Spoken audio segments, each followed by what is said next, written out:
You don't become someone someday. You already are someone, and that someone is built by what you repeat daily, not your goals, not your intentions, not what you say you'll do eventually. Your routine, that's your real identity. Because identity isn't what you believe about yourself. It's what you prove every day, quietly, consistently. So if your days are scattered, your identity is scattered. If your habits are inconsistent, your identity is inconsistent. And if your routine lacks structure, then so do you. That's the truth most people avoid. They think identity is something they choose, something they declare. I'm disciplined. I'm focused. I'm improving.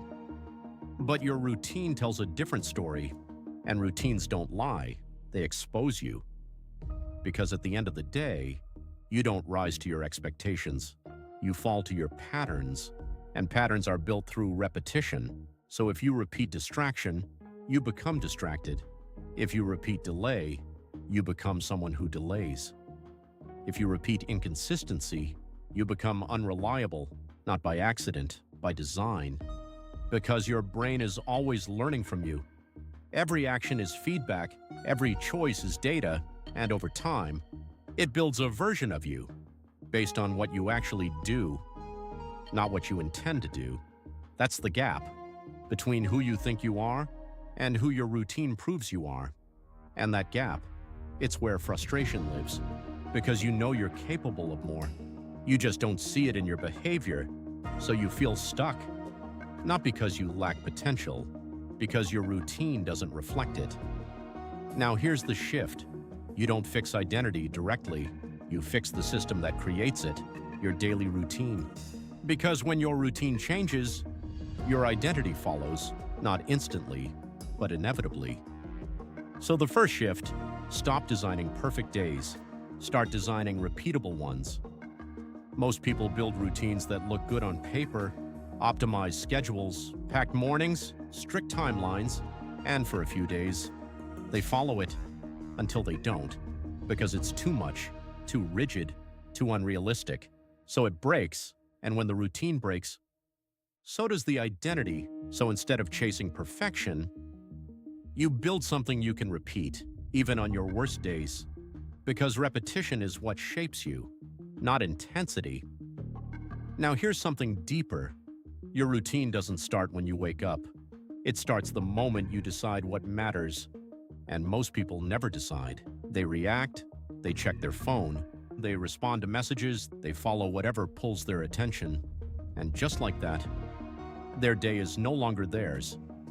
So the second shift, control your first hour. No noise and no distraction, no reaction, just intention. Because how you start your day sets the tone for everything that follows. Win the first hour, and you're in control. Lose it, and you're chasing the day. Now listen carefully, because this is where identity becomes real. Most people separate who they are from what they do. They think their actions don't define them, but they do, every time. So the third shift, treat your routine like a reflection of your standards, not a checklist. Because you don't complete your identity, you express it through action daily. So if your standard is discipline, your routine shows it. If your standard is growth, your routine proves it. If your standard is comfort, your routine exposes it. Now here's the uncomfortable truth. You don't need more habits, you need better consistency. Because adding more doesn't fix inconsistency, it hides it. So the fourth shift, do fewer things, but do them every day. Because consistency builds identity, and identity is what sustains long-term change. Now here's where most people fail. They miss a day, and they reset everything.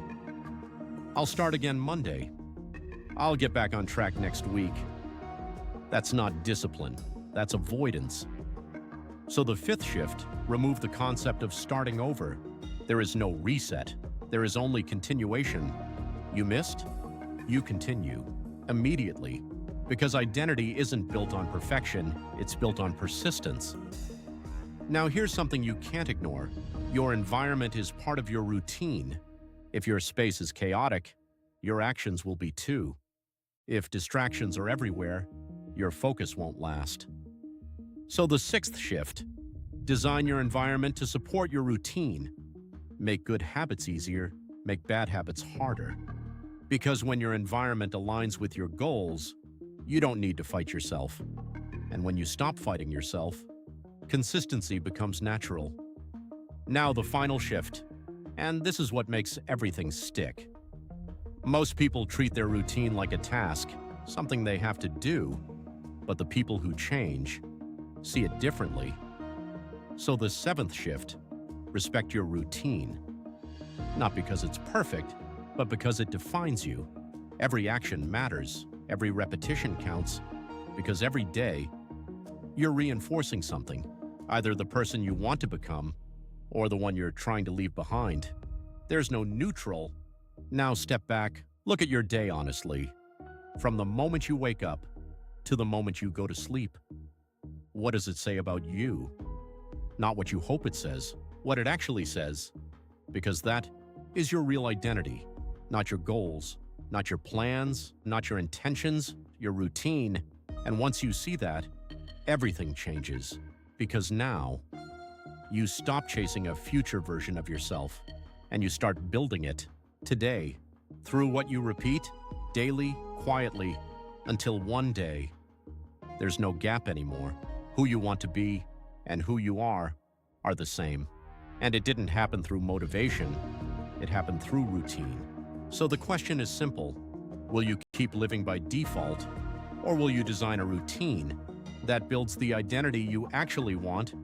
Because your future self isn't created by big decisions, it's created by daily ones, repeated long enough to become who you are. If this changed your perspective, subscribe, because the next video might change your life.